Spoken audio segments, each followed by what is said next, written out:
This is Optimal Finance Daily, episode 2511. Frugal Minimalism. Do less, buy less, worry less, live more. Part 2 by Liz of Frugalwoods.com. And I'm your host and personal finance enthusiast, Diana Merriam. Thanks so much for joining today as we wrap up the article we began yesterday. If you haven't done so already, be sure to listen to that episode first. But if you're all caught up, then let's get right back into it and hear part 2 as we continue optimizing your life. Frugal Minimalism. Do less, buy less, worry less, live more. Part 2 by Liz of Frugalwoods.com. Frugality takes less time. Through my shopping cessation, I came to realize that in many instances, frugality actually takes less time than non-frugality. There's a myth that a life of frugality is more time-consuming than a life of consumption, and in some specific instances, I'd say that's true. But my experience is that on the whole, frugality takes less time. Why?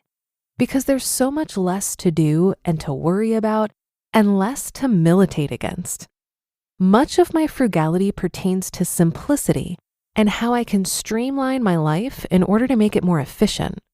Take, for example, the fact that I don't buy clothing and haven't for over 3 years, with the exception of a pair of winter boots. This saves me, number 1, time. I'm not dashing in and out of thrift stores trying on clothes with a toddler in tow. I'm not cruising the internet shopping for dresses on Amazon. I'm not even wasting time thinking about buying clothes or what I might need or want next. It's just not part of my life. When and if I truly need an article of clothing, as happened with those winter boots last year, I buy it. But I don't spiral into a frenzy of buying an entirely new wardrobe just because I need one item. Number 2, stress. I don't panic about whether or not I have fabulously fashionable clothing for every single social event of the year. I wear what I own, and I focus on wearing things that are comfortable and that I enjoy. I really don't care if I'm in style or not. I think I look nice, and I'm happy with how I dress. If other people care, that's entirely their problem, not mine. I no longer internalize the belief that I must define myself by how I dress. I define myself by my actions, by what I do with my time, not by some articles of cloth that I use to keep warm and stay on this side of decency laws. I'd much rather people judge me by what I say and what I do than by something so arbitrary as what I wear. And you know what? They do. Once I let go of defining myself by my outward appearance, I was able to connect with people in a more genuine way. I became confident, which in turn breeds happiness, which in turn spills over onto the people you meet.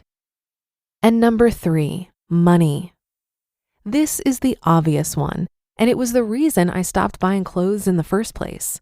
But it quickly became the least important attribute and benefit for me of not shopping. There are countless other examples of how frugality saves us time. Home haircuts take 15 minutes, as opposed to the embodied time and cost of driving or walking or biking to a salon, waiting in line, getting your haircut, and then driving, walking, or biking back home. Cooking in your own kitchen takes far less time than driving to and waiting at a restaurant, and the list goes on. But the biggest time savers are the things that Mr. Frugalwoods and I have simply stopped doing and stopped needing as a result of our frugality. Think through your typical week and write down everything that sucks up your time. What on this list can you simply let go of? What can you simply stop doing? No major crises need happen.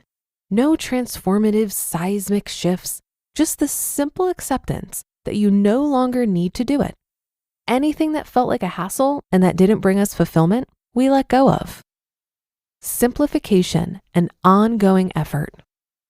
This process of simplifying my stuff and my actions is ongoing. I struggle to strike the right balance between keeping things stashed away in my basement for future needs and my desire for organized, streamlined efficiency in our home operations. When we lived in a one-bedroom apartment in Cambridge, Massachusetts, it was mandatory that we didn't own more than could fit into our 2 closets. We gave stuff away like it was our job and were ruthless about what objects we allowed to enter our home. Now, however, we enjoy the blessing and curse of ample storage space in our basement and barn. Almost everything we own is a hand-me-down or a supremely cheap garage sale or thrift store purchase. So it's not a question of actual sunk costs. It is, however, a question of the fact that since I've stopped shopping, I now loathe the experience. I will do just about anything to not have to enter a store, including saving things for future use. For now, I'm content with my process of sifting through everything we own and making a considered decision to either keep it or give it away. I'm proud of the massive pile of giveaways I've amassed, and I'm equally proud of my organized, labeled storage boxes. It's easier for me to give up actions, to stop doing activities that aren't fulfilling.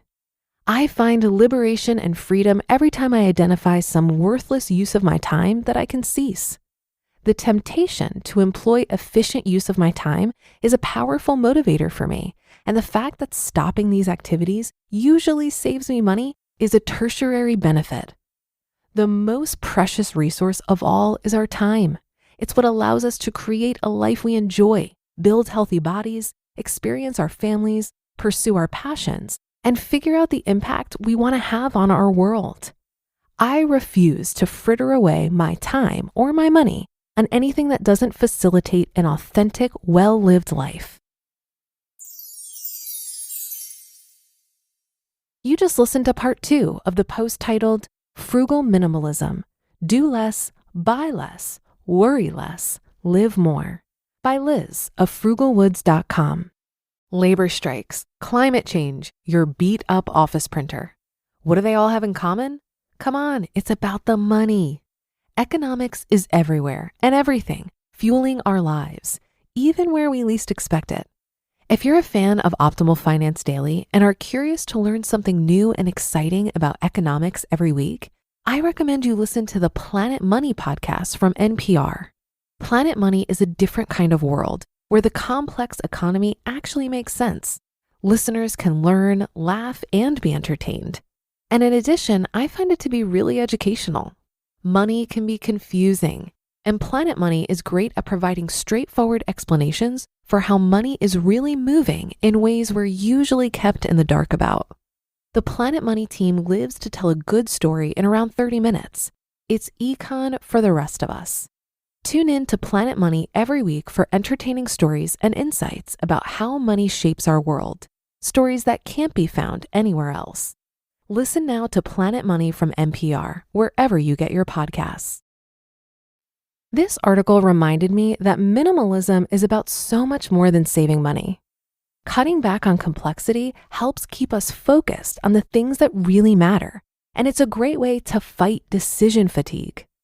There is so much in our lives that we can simplify, from our clothing and household things to even our digital stuff and what we eat. This is one of the reasons I really love meal planning and batch cooking. By having a steady rotation of menus with simple recipes for the week, I'm able to do all the food shopping and batch cooking in a matter of a few hours each Sunday. This saves me so much time and mental energy during the week because not only do I not have to make a decision on what to eat, it's also already ready for me to chow down.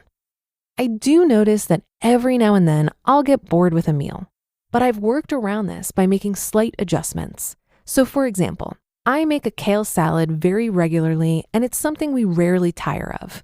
But to keep things interesting, I'll experiment with a new salad dressing or add in a different vegetable for variety. I've heard that the most important choice in life is what we pay attention to. Practices like minimalism do a great job at helping us create routines and systems so that we can save our attention for life's bigger questions. But that's going to do it for today. Thanks so much for tuning in and listening to both parts of this great post. And I'll see you again tomorrow for more Optimal Finance Daily. That's where your optimal life awaits.